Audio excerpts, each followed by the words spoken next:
Welcome back to the Escape to the Magic podcast. We are your hosts. I'm Randy. I am Dack. And I am Ryan. And this week, we come to you with a question. Is the new Disney dining plan worth it in 2024? Have either of you ever done the Disney dining plan before? Negative. Never. Okay. All right. And I've never done the 2024 version, so... But I will say this, even though I've never done it, and my family, and we talked about this before, is that my family, like I'm the big eater in my family. My kids and my wife, they just don't eat a lot of food. They just don't eat a lot. So the dining plan, we've never done it. I'm curious to see where you're going to go, Dack, because it's like for me, and my wife jokes about this with me all the time. She's like, your ultimate Disney vacation is being able to eat all that you want, whenever you want. And I'm like, yes, that's true. I do want to eat wherever, whenever, how much. So yeah, I'm curious. Yeah, I think for a lot of people, food is a big part of Disney. And I think Disney has kind of adapted, and we've talked about this in previous episodes, like Disney has figured out that, yeah, we can bring some good food options to a theme park and make it work. So let's jump into it. Let's do it. All right. So the first thing... Oh, go ahead. Sorry. And look, I just want to preference a little bit for our listeners, right? This is new, and the dining plan in general can be a little bit complicated. So we're going to give you enough to give you the great overview, and then we'll tell you a little bit more later on how you can find out some of the finer details. Yeah, and I would say, excellent point, Randy, is like true to Disney form, and this is my one knock on Disney, is they take these programs and they make them so complicated, whether it's Lightning Lane, whether it's Disney Dining, to where the average run-of-the-mill person who is just trying to figure out, are we going on a Disney trip this year? How are we going to do it? It's so complicated that it makes it really hard for you to just do this on your own. So, Totally agree. All right. So first of all, what is the Disney dining plan? I'm going to just kind of give a little bit of a rundown. This is new for 2024. So some of this has changed. Some of it will seem a little bit similar if you've done this before. So Disney dining plan in and of itself is just an add-on prepaid meal program that you can prepay for your meals before you go to Disney. And it can be added up to 48 hours before your actual visit. But it is only for Disney Park Resort and Disney Park ticketing guests that have a package deal of a resort stay and their tickets. And it's only at Disney World. It is not at Disneyland, just to be clear. So the point of this, really, when you get down to it, is they are trying to provide as much of an all-inclusive experience as possible, right? If you think about it a little bit like going on a cruise, where everything's included unless you go to a specialty restaurant or something like that. That feels like this is the concept, right? You got your room, you got your attraction tickets for the theme parks, and your food is all going to be here. And you know going into it that this is what it's going to cost me for all of that. Yeah, absolutely. And it's really just down to two main programs. So the first program is just called the Standard Disney Dining Plan, and that is that everyone in the travel party will receive one table service meal per night of stay, one quick service meal per night of stay, and one snack or non-alcoholic drink per night of stay on their package stay. And then, of course, you get a one resort refillable mug that you get at the resorts. All you can drink, again, pretty much just like a cruise. Yeah. What you're talking about. Now, the difference is, well, I guess it's not so different, right? Because typically on your cruise, you're going to go into the main dining room, right? That's to your equivalent of a table service. And you're going to have the small, grab and goes, whether it's the pizza shop or the whatever, and you can go get whatever you want there. The difference being between a cruise and this package is there is a limit to your quantity. It's not all you can eat. Right, exactly. It is, which is a bummer. Yeah. It is only based on a per night stay. So, for example, if I am a family of 4 and we are staying 4 nights, not to make that confusing, but if we're staying 4 nights, then each member of the family gets one table service, one quick service, and one snack for those 4 nights that we're staying. We've already had the confusing for talk each about, of those 4 nights. For each of those 4 nights, right? Yeah, and we've already had the confusing discussion about what constitutes a snack. So that might merit some further research on your part. Yeah. So here's the deal. Just quick synopsis of each category. Table service is basically a sit-down restaurant that you can get advanced dining reservations for or reservations, but you're going to sit down and it's going to be an actual restaurant type setting. Important note, not all of those restaurants participate in the Disney dining plan, right? Correct. So that's something you got to make sure that you're matching that part up. And then a quick service is more like a cafeteria setting or a counter service where you are just going up and getting a tray of food, whether it's burgers, nuggets, fries, whatever it is, but you're basically walking up there and ordering, like you would at a fast food place. They're going to mobile order a lot. Exactly. Yeah. That's what I was going to say. These are the typical places that when you're on your My Disney Experience app, you will mobile order and, be ready for that. That's that type of place.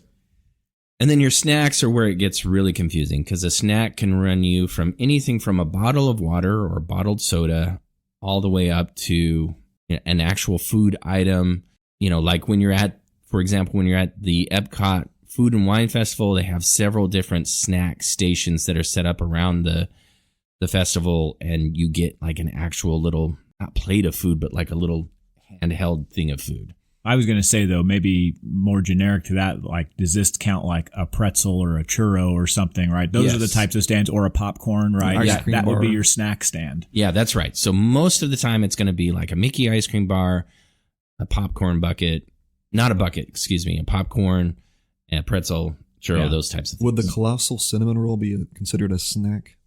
I believe it is, but the one key factor to know what a snack is... I'm not sure. I'm not and sure the that reason it is. why is because that's typically located in a quick service location. Yeah. But maybe, I don't know. So that the end all be all to know if it's a snack is when you are looking at the menu items, there will be a little purple icon that shows a little symbol of it being a Disney dining plan snack. And that's the ultimate factor. So when you go up at any kiosk or even at a quick service, if it has that little purple square icon by it, that is considered a snack. And Disney, the cast members are really good about letting you know, well, we'll see. This is new to them as well. But for the most part, Disney cast members are highly trained on how the Disney dining plan works, what qualifies for what, and how that impacts your credits. So that's number one, the standard Disney dining plan. One table, one quick service, and one snack. Then there is what is called the quick service Disney dining plan, which is just simply 2 quick service meals per night, 1 snack per night stay, and then the resort refillable mug as part of your stay. So basically all you're doing is you're substituting that 1 table service. For now, you get 2 quick service total. In neither plan is breakfast provided.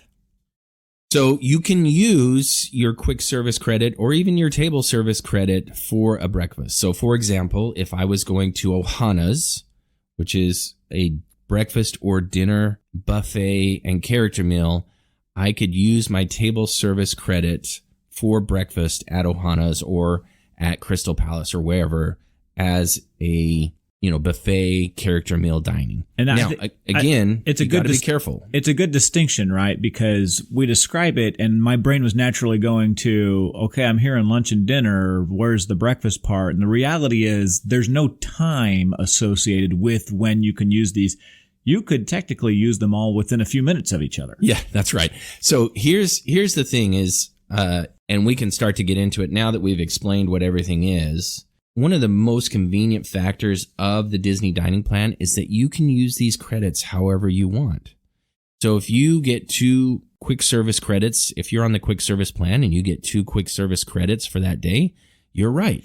For breakfast, you could stop at a quick service restaurant, and then an hour later, you could stop at another quick service restaurant and use them all then. You could eat off of the dining plan as much as you want and stockpile all your credits towards the back end of your trip and use them all then. It really is the freedom of being able to pick and choose. This is when we want to use our table service credit. This is when we want to use our quick service credit.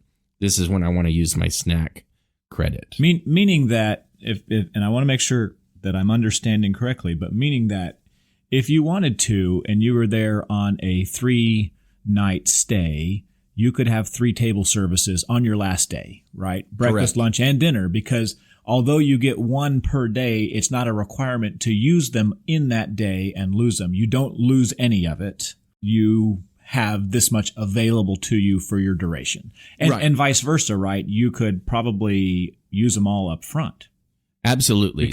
because the plan is already paid for. That's correct. Yeah. So you can use them as much as you want. Your cutoff time, if you will, is your last day of stay up to midnight of that day, right? So if my last day is a Wednesday, I have until Wednesday night at 11:59 to use that very last snack credit or quick service credit. We're saying your last day is the last day you're there where you're not sleeping over. Correct. Yeah, what happens if you don't use all of your credits? You lose them. No refund. There's no refund or no rebate on, any of that. So if you leave what most people end up leaving on the table is those snack credits, which is hard for me to believe because I love the snacks at Disney. But yeah, when we've done it before, what we found is that towards the end, and this is kind of getting into the is it worth it part of our discussion, is for some of us, there was 4 or 5 snack credits left at the end of our trip. And so we were like, grabbing things at the very end there to hit all of those credits. So here's the cost. For the standard dining plan, which is the table service, quick service, snack combo, it is $94.28 per adult per night. That's ages 10 and up. And then for children 3 to 9, the cost is $29.69 per child per night. And then that cost is added to your existing resort and ticket park reservation. Okay, so how much was it again for adults? Adults, $94.28 Per day. per person per night stay. Child is $29.69. $29. And Disney considers an adult 10 and up. 10 and up. Yeah. Was that tax inclusive or That's the total cost. total cost? Yeah. So And then your quick service dining. So again, just a quick reminder, that's 2 quick service credits per adult per day is $57.01. So just call it $57. I don't know why they would add that 1 cent there. It's accounting for you. And then $23.83 per child, 3 to 9 per day. Got it. Does that make sense? So the 2 plans and the 2 costs. So then So almost doubled to add the table service. yeah, my calculation is Actually, a little more than double. My calculation for my family of 6, it's $220 more Yeah. between the 2 plans. between the 2 plans. For my family of 6, which is all of my children are above the age of 9, so that's 6 adults, right? So Yep, that's right. That's right. So then I think this kind of brings us to the conversation of, is it worth it? And I think this is where we should spend the lion's share of our conversation. Here, I did the math. I jumped online, looked at several calculators, ran a few scenarios on my own. And so I broke down the is it worth it question into 3 parts: convenience, eating habits, and then cost. Those are the 3 main factors I use to decide for me, is it worth it? And I think this is a good time to insert the comment. And I hate this. I was telling Ryan earlier, I hate when you watch this 20-minute YouTube video or whatever, and you get to the very end and they say, well, is it worth it? Well, it's kind of up to you if it's worth it. And unfortunately, we're going to be, I think, in the same boat.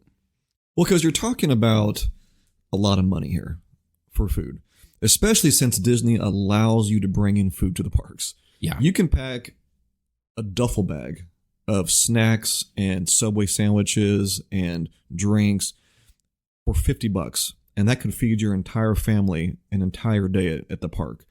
But then it's the convenience factor that you talked about. You then are carrying a duffel bag around with you the entire day that you're at the park. So, but man, this dining plan, it's not cheap. No, it's not cheap. So here's what I would say is, I agree with you from a convenience standpoint. Just convenience only. Don't look at the cost. Don't look at your eating habits. Don't look at any of the other two factors. In a vacuum of itself, from a convenience standpoint, is it worth it? Yes, I think it is worth it, because when you putting it into practice, what happens is you go to a restaurant, you go to a quick service station, you go to a snack station.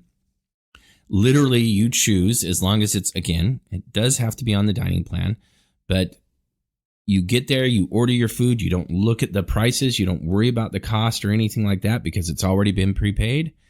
And literally what you do is when the time comes for you to pay for the meal, you either scan your Key to the World card or your Magic Band and you are done. Now, I will say this. Out of sight, out of mind is what you're saying. Yeah. Credit card stays in the pocket. The only thing that is different is the dining plan at your table service restaurants does not cover tips. But you're going to tip anyway, so I think that's a wash. You're going to tip whether you pay out of pocket. You're going to tip whether you pay or do the dining plan.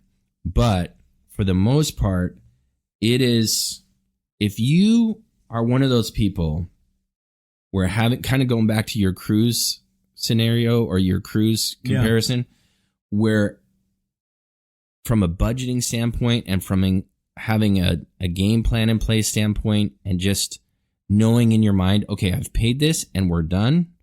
I don't have to worry about my kid ordering. I mean, I don't know if you guys are like me, but when my kids order food, I don't look at what they're ordering food-wise. I go right to the price. So I'm like, what is this meal going to cost me that my daughter is ordering that I know she's not going to finish? And so I kind of do that. Yeah. So from that standpoint, it's super convenient and just really nice. Yeah. From a part going standpoint. Yeah. Convenience only. Yeah. I don't know. I kind of sat here and I did some rough math for my family. Look, we've done this enough times. I have a pretty good idea of what I spend per day on food. That's all inclusive: breakfast, lunch, dinner, and snacks, right? And I kind of did it two ways. I went the high scenario, and I went probably what I think is closer to the average scenario. On average, my family of 6, we probably spend closer to $360 per day. And that I break that down, it's about $60 breakfast wise, right? Because keep in mind, much like the dining plan, we're not going to go to 3 restaurants each time. We're going to have a variety of different stuff. So typically we'll have a couple of quick services, or we'll have stops at places where you can get snacks. And that's what my kids are probably going to get. So, on the low, little conservative, but I think close to average side, we spend maybe $60 on breakfast.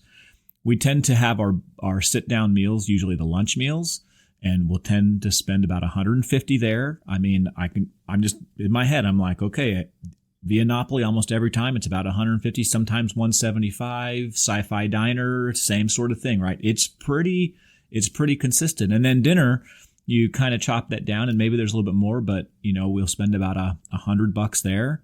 And then throw in another $50 worth of snacks. That's going to be all of your ice cream bars.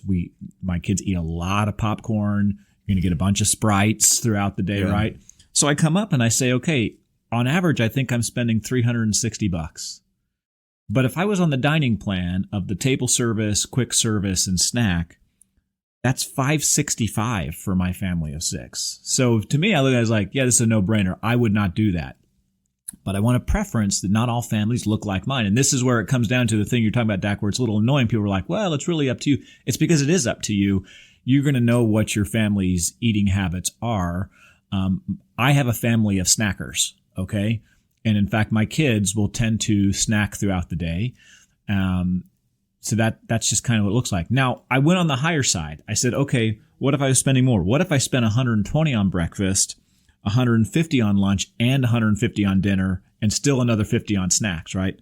That's still only $470. Yeah. So I'm still almost $100 less than what it would cost to get the dining plan. On my side, I say, just from a financial standpoint, doesn't make a lot of sense. And I totally hear your point about the convenience factor. I think for some folks, that's going to be really great. For mine, actually, it's not so good, because I have so many picky people on what they want. It's not uncommon for us to have to go to this place or that place because one kid's going to look at them and say, I'm not eating anything that's available at this place. Yeah, no, I totally agree. And that's why I had the next category be eating habits, because that is a huge factor in all of this. So one thing I didn't mention before is that at your table service meal, you get your entree plus a dessert. Well, I don't know about you guys, but I don't waste my time. Like if I was going to go into a table service setting, I don't typically order desserts there because I want the Disney snacks, right? So I'm not getting a dessert, but that's built into the cost of the table service. And so if you're one of those families like what you just described, where you maybe are not big eaters, or maybe you have more picky eaters, I really would strongly suggest you sit down and do the math and see if this makes sense for you and your family. In most cases, I think it's not going to make sense because from an eating habit perspective only in a vacuum, you're going to lose money on this because look, let's be honest with it and kind of peel back the curtain here. Disney is not going to put out a program and price a program. I mean, look how specific they are on the cost. They've done the math. Yeah. They know how people eat and what people don't eat. Yeah. Disney is not going to do a program where they don't make money. Yeah. Now, could I go and be strategic and say, I'm going to order the most expensive meal? I'm only going to do the character buffets, which are the most expensive table service meals. And I'm going to prove Disney wrong. Sure.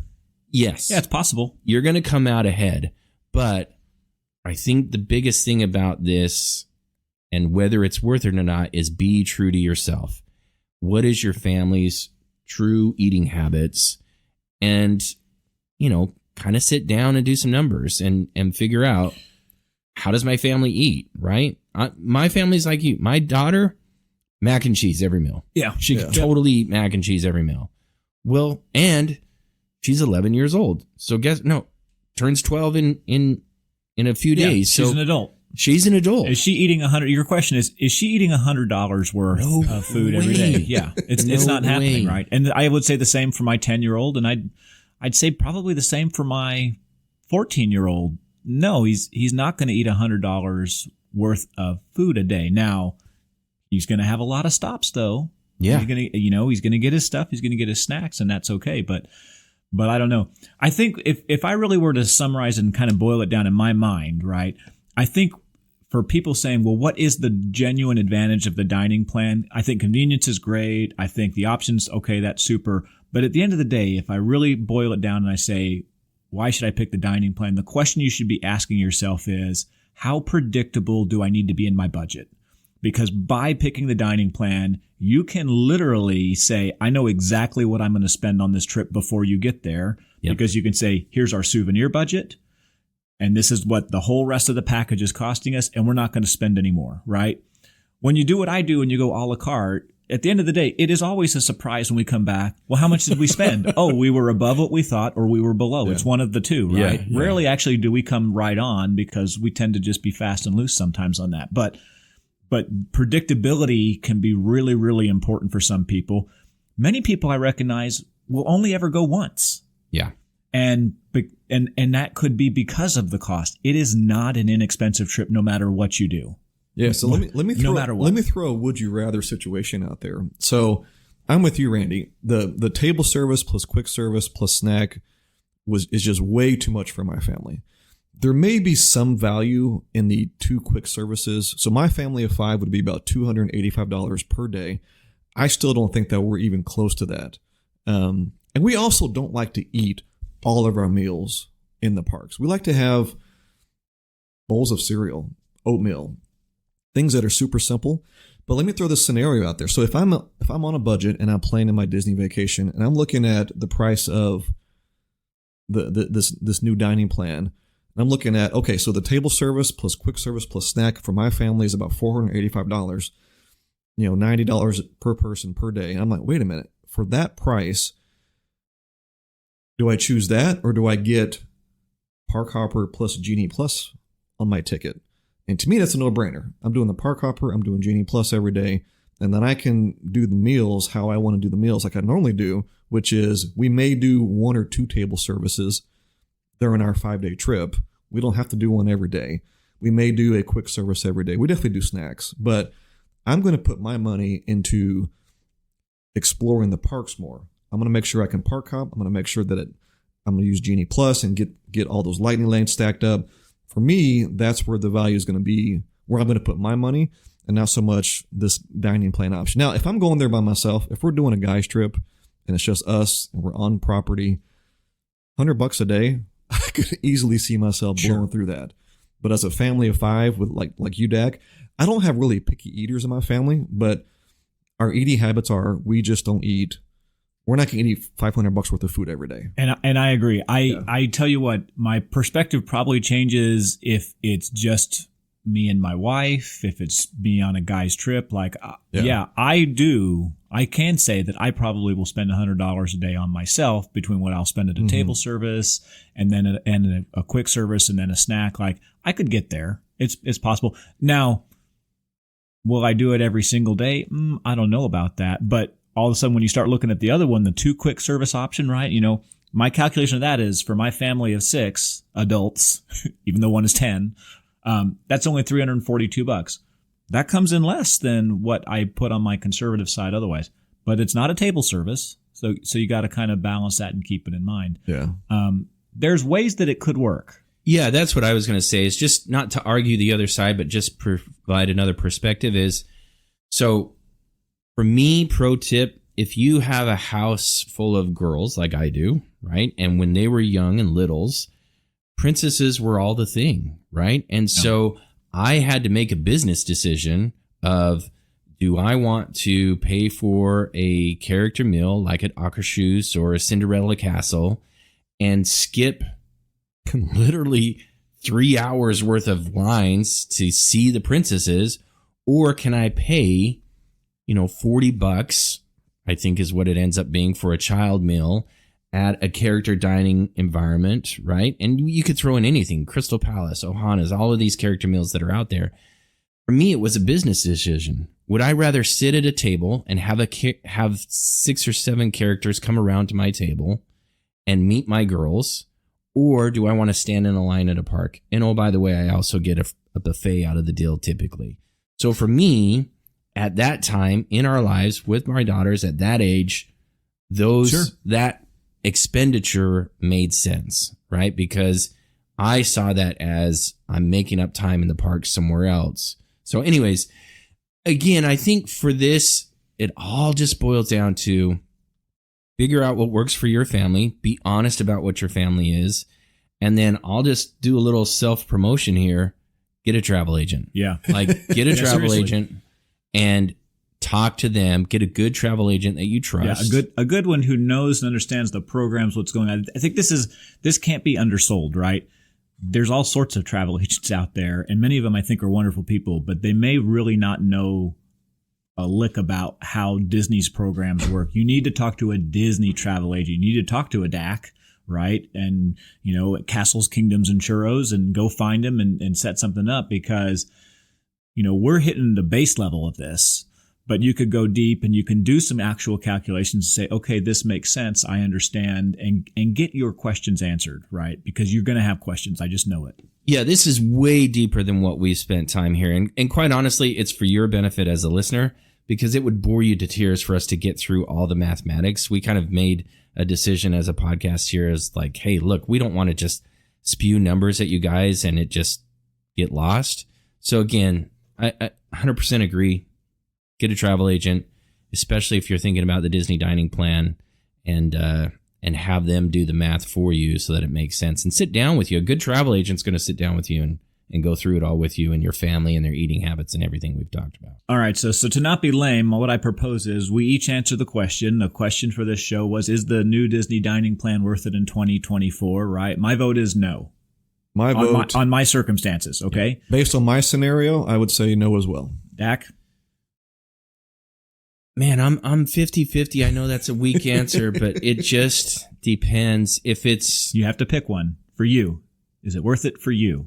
For me and my family, I'm going to go yes. Okay. There And you I go. think that's Yes. good because, and I think that's what our listeners can take away from this, right? The answer is yes and no, because we each have unique circumstances, scenarios. Talk to a travel agent, figure out which of your family circumstances fit best with a potential plan. Agreed. All right. Now, magical scenario? I do have a magical scenario this week. Nice. You know, we didn't do one last week. We didn't. We didn't do one last week. And I felt empty. You know, and so we're going to do one now. Here's my question, fellas. This is where we need video because Yeah. Randy just cracked a little smile with this magical scenario. So yeah, anyway. he's got a good one. Yeah. He's got a good one, I can tell. If you could buy and own and do whatever you want with any piece of Disney property there is, what is it? So buy. What would you buy? This is where the mindset for me came from.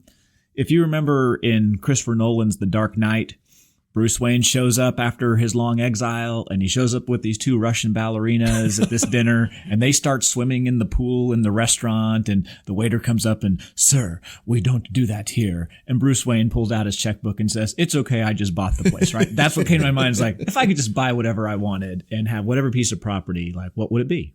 Yeah. Oh, interesting. So Disney style. Oh my goodness. I mean, there are so many options. There are so many things. I mean, just my brain is running through the parks right now. What am I buying? Do you have yours? I'm not sure.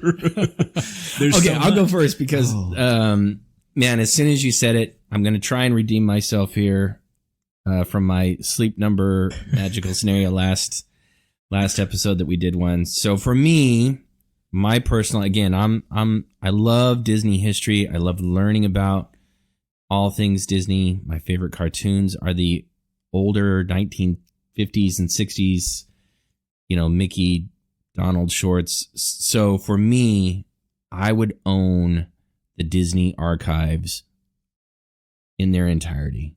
I would have the whole backlog of all the artwork, all the different props that have been left over. If you ever watch any of those Disney history shows, there's a great one actually right now on Disney Plus.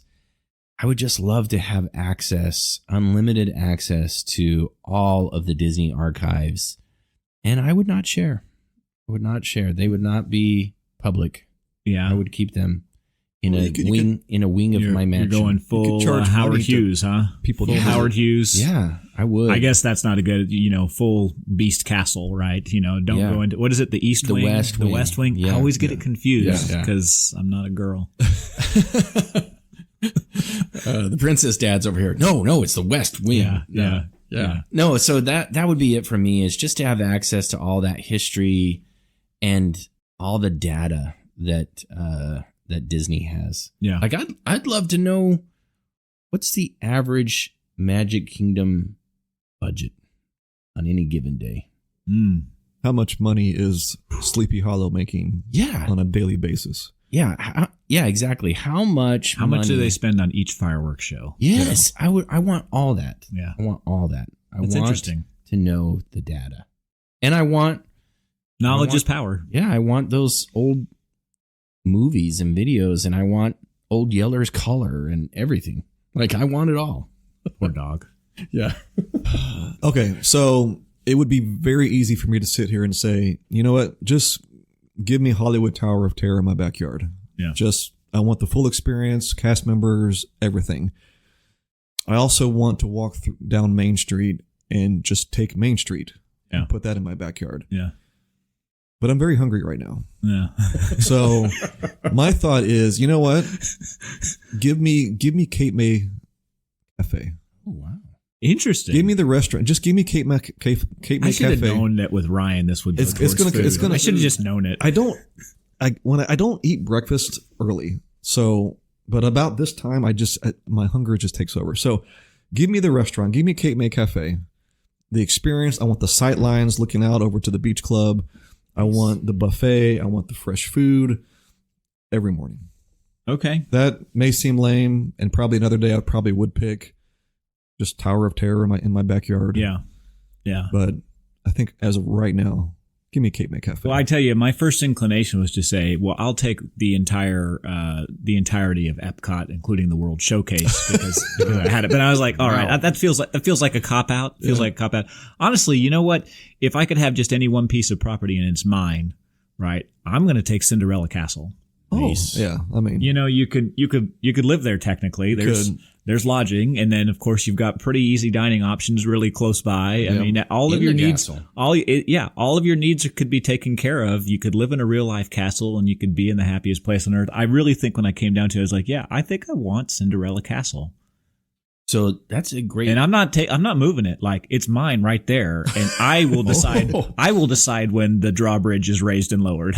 So I got a question for. I mean, obviously, you're mentioning Magic Kingdoms, but would you consider any of the other castles? So Shanghai's or I thought about that too, and you know, in fairness, I've only been to two. I've only been to Cinderella Castle and Sleeping Beauty Castle. Sleeping Beauty Castle, of course, the one I grew up with, the one that. Realistically, for form and function, is probably the better one because you can. There's an attraction there, but it's just so tiny. Yeah, it's itty bitty. Yeah, and I just look at the majesty, and you know, Cinderella Castle is the logo of Walt Disney. Yeah, right. It Like really that. is. That is what you see everywhere. That's what they put out there. I think that's it. I think the others will be cool when I visit them one day. Maybe I'll change my mind. But. Yeah, for sure. Great one. That's a great scenario. Awesome. Yeah. Well, thanks, everybody. We appreciate you joining us this week on this episode of Escape to the Magic. We will be back to you next week on Wednesdays, as always. But in the meanwhile, don't forget to check us out on social media. We're everywhere. You are. Thanks, guys. Great show. Thanks, guys.